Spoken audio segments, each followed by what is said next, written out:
అయోధ్య రాముల వారిని తలుచుకోకుండా ఉండలేము. అలాగే అయోధ్య పూజా సామాగ్రి కూడా వాడకుండా ఉండలేము. అయోధ్య పూజా సామాగ్రి వాడండి, మీ పూజని పరిపూర్ణం చేసుకోండి. డీలర్షిప్, డిస్ట్రిబ్యూషన్, హోల్సేల్ కై సంప్రదించవలసిన నంబర్లు. ఓంగూరెల్లమ్మ నా పేరు. మా ఆయన పేరు వెంకటయ్య. మా ఆయన చచ్చిపోయింది. ఇప్పుడు సంవత్సరం 2 సంవత్సరం అవుతుంది. నేను పోయి పక్కకుంటాను. నా కొడుకుని నేను పోయి పక్కకుంటాను. నా కొడుకు టక్కు తోలుతాడు అక్కడ ముత్తలంగూడ తోలుతాను. ఇప్పుడు 10 సంవత్సరాలు అవుతాను సార్ తోలబట్టి. ఇక ఆ నుంచి నేను ఉన్నానని 10 రోజులు అవుతాను వీడికొచ్చి. ఆయన కాడ 15 ఏళ్ళు బాకీ ఉన్నాడట. ఇక్కడ 2-3 రోజులు తోడిండు. తోలినాక ఆయన ముత్తలంగూడ పైన వస్తాను, పైసలు అడుగుతాను అంటే అక్కడ నేను పోయిన సంతకం చేసిన. నా కొడుకు నేను ఆయనకి ఇప్పించినాక అది ఒక అలవాట. అప్పుడే 2 పిల్లలాట. దానికి 2 పిల్లలాట అలవాట. ఒకసారి దాని తమ్ముడు కొట్టిండట, దాని బిడ్డ కొట్టిందట. రజిత దాని తమ్ముడు కొట్టిండట, దాని బిడ్డ కొట్టిందట. ఇంకోసారి కూడా కొట్టిరట. 2-3 సార్లు పంచాదాకా టక్కు తేలిదాకా వాడు అన్నాడు కదా. ఆ టక్కు కూడా అన్నాడు కదా, అరే నన్ను గురించే నువ్వు బతుకుతానుగా, లేకపోతే అక్కడనే సంపుదరా నిన్నాను వాడన్నాడు. అంటే అక్కడ ఆ పైసల గురించి కట్టించుకున్నాడు, పోయిండు. ఇక నా కొడుకు నీ కర్మ చేసాడు. ఉన్నది పోయా. ఎన్ని రోజులు అవుతుంది జరిగి? శుక్రవారం 6వ తారీఖు. 6వ తారీఖు? 6 కాదు, 6 ఏమన్నా గొడవ అయిందా మరి మీ ఇంట్లో? గొడవ ఏం లేదు, ఏం లేదు. అప్పుడప్పుడు నేను దానికి అడిగిపోతేనే నా 10 ఉంటాను నాకు అది ఇదంటే అది ఒక సగం విడిపోయిందా కొడుక, సగం విడిపోయింది అదా. దానికి 2 పిల్లల నువ్వు ఏజ్ కళ్ళుని అది అవుతురా మన కొత్తానికి వద్దురా కొడుకు అని నేను అనేది అప్పుడప్పుడు. ఇక ఆడు చేసిన కష్టం కూడా దానికే ఇచ్చేది. వాళ్ళు తక్కువ తోలితులకి వాళ్ళకి ఇచ్చేది. నాకు పావులా కూడా తెచ్చేయప్పుడు. ఏం కొడతాను అంటే వాళ్ళ ద్వారా నా కొడుకు తెచ్చింది. చేయాలంటే ఏ న్యాయం చేస్తారో చేయరు.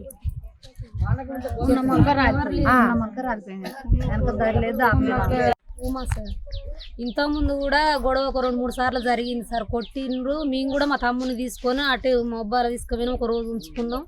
మా అమ్మని మా తమ్ముని కూడా తీసుకొచ్చి ఇక్కడ తోలినాం సార్. అంతే ఆడ బండి తోలుతుండ ఆయన. ఆడనే తోలుతాడులే కానీ మొన్న ఆయన దగ్గర నేను చెయ్యను పని వేరే వాళ్ళ దగ్గర కుదిరిందని డబ్బులు తీసుకొచ్చుకున్నాడంట. ఆయన డబ్బులు ఆయన గట్టేసిండంట. ఎప్పుడు మా అమ్మని బెదిరించేది ఏంటంటే ఆయన నాకు ఆమె కావాలని నేను ఆమెను తీసుకొని హైదరాబాద్ పోతా ఉండను ఇక్కడ అని ఊక బెదిరించేది సార్. ఈమెను బెదిరించేది ఊక మీది పోయేది. ఆమెతోటి ఎప్పుడైతే అట్లా అయిండో ఈమెను కొట్టడం, తిట్టడం, చికాకు పడడం, ఈమెతోటి గొడవ చేయడం స్టార్ట్ చేసిండు. మొన్న కూడా ఇట్లనే ఇక నేను ఉండను, నేను ఆమెను తీసుకొని పోతా, నాకు వద్దు పెళ్లి చేయమంటే చేస్తలేవని అన్నాడంట సార్. మొన్న 5 రోజులు సరిగాడి బయటికి పోయి. మేము కూడా అందరిని ఫోన్లు చేసి వాళ్ళని కనుక్కుంటాను. సరే ఊర్లో ఫ్రెండ్స్ కాడికి ఇట్లా పోయిండా అనుకుంటాను. మాకు తెలియదు కదా సార్ ఇట్లా అవుతుందని. మరి అది ఆయన ఇంత చేసుకోడు సార్. ఆయన చేసుకునే పరిస్థితి అయితే అస్సలే లేదు. ఆయన చేసే మనిషి అస్సలే కాదు. ఆయనకు ధైర్యం ఆయన చేసుకునే పరిస్థితి అస్సలే లేదు సార్. అది సూసైడ్ కిందనే అనుకుంటాను సార్. ఆయన వాళ్ళు చేసింది మర్డర్ చేసింది అనుకుంటాను సార్. ఆయన అంతటైతే ఆయన చేసుకోడు సార్. అది 26 ఉంటాయి అనుకుంటా సార్. ఒక్కడే కొడుకు. ఆ ఒక్క కొడుకు మీదనే ధైర్యం వేసుకొని ఇన్ని రోజులు బతకగలిగింది.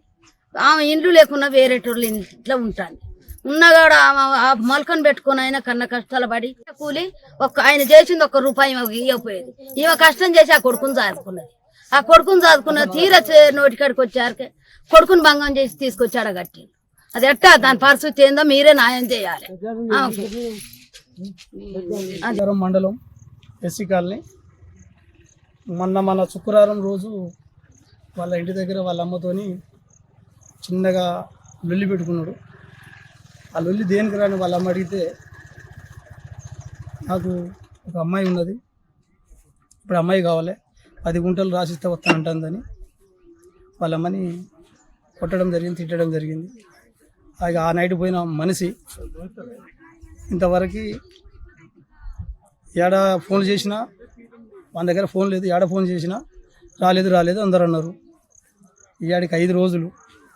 5 రోజుల తర్వాత ఇవాళ పొద్దుగాల 8 గంటలకి అటు బాత్రూమ్ పోయిన వాళ్ళకి చూడటం జరిగినది. రెండోది మనోడ కథ అదే గుర్తుపట్టని స్టేజ్లో ఉన్నది. అది అయినా మనోడ కాదని తెలుసుకుంటే ఆ అంగి పాయింట్ చెప్పులను చూసి మనోడని గుర్తు చేసినాక ఆ మెడకు సున్ని చుట్టి ఇరిగిపోయిన కొమ్మకి చంపేసి ఎవరు గుర్తు తెలియని వ్యక్తులు కూడా వాళ్ళు మాకు కూడా తెలియదు, వాళ్ళు చంపి చెట్టుకి ఉత్తైన ముడేసి వెళ్ళిపోయారు. అది ఇప్పుడు మాకైతే డౌట్ వాళ్ళే. ఇంతకుముందు కూడా వాడిని 2 సార్లు వద్దురని వాళ్ళు కూడా 2 సార్లు కొట్టినా కానీ ఆమెకి 2 బిడ్డలు, ఒక ఆమె 10th చదువుతుంది, ఒక ఆమె 8th. అయినా ఆమె భర్త లేడట, ఆమె కావాలని వాడు అయితే అట్లా 2 సార్లు కొట్టినా కానీ మళ్ళీ అటే పోయిండు. జరిగింది అయితే అట్నుంచే జరిగిందని మేము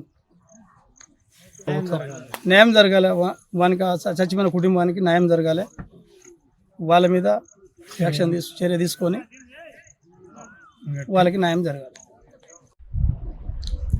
ఈరోజు మహబూబాబాద్ జిల్లా బయ్యారం మండలం లక్ష్మీ నరసింహపురం గ్రామంలో ఒక వంగూరి మురళి అని చెప్పేసి ఎస్సీ మాదిగ క్యాస్ట్ చెందిన వ్యక్తి తన ఇంటి పక్కనే ఉన్న జాంబాయి ప్లాంటేషన్లో ఉరి వేసుకున్నట్లుగా ఇంటి చుట్టుపక్కల వాళ్ళు గమనించి పోలీసులకు సమాచారం అందించారు. దానిపైన వాళ్ళ మదర్, వాళ్ళ అమ్మగారు, వంగూరి ఎల్లమ్మ గారు కంప్లైంట్ చేశారు. ఆమె కంప్లైంట్లో కొంతమందిని ముత్యాలమ్మగూడెం విలేజ్ చెందిన కొంతమందిని అనుమానం వ్యక్తం చేశారు. తన యొక్క కొడుకు మృతిపై వారిపైన అనుమానాన్ని వ్యక్తం చేశారు. అట్లాగే అతను పోయిన నెల 28వ తారీఖు సాయంత్రం 6 గంటల నుంచి కనిపించట్లేదని చెప్పేసి సో అట్లాంటి పరిస్థితుల్లో వాళ్ళపైన అనుమానం వ్యక్తం చేశారు. పోస్ట్ మార్టం అనేది జరిగింది. ఇంకా ఫర్దర్గా ఇన్వెస్టిగేషన్ తెలిసిన దాన్ని బట్టి మళ్ళీ మీకు ఫర్దర్గా అప్డేట్ చేస్తాం. అయోధ్య రాముల వారిని తలుచుకోకుండా ఉండలేము, అలాగే అయోధ్య పూజా సామాగ్రి కూడా వాడకుండా ఉండలేము. అయోధ్య పూజా సామాగ్రి వాడండి, మీ పూజని పరిపూర్ణం చేసుకోండి. డీలర్షిప్, డిస్ట్రిబ్యూషన్, హోల్సేల్ కై సంప్రదించవలసిన నంబర్లు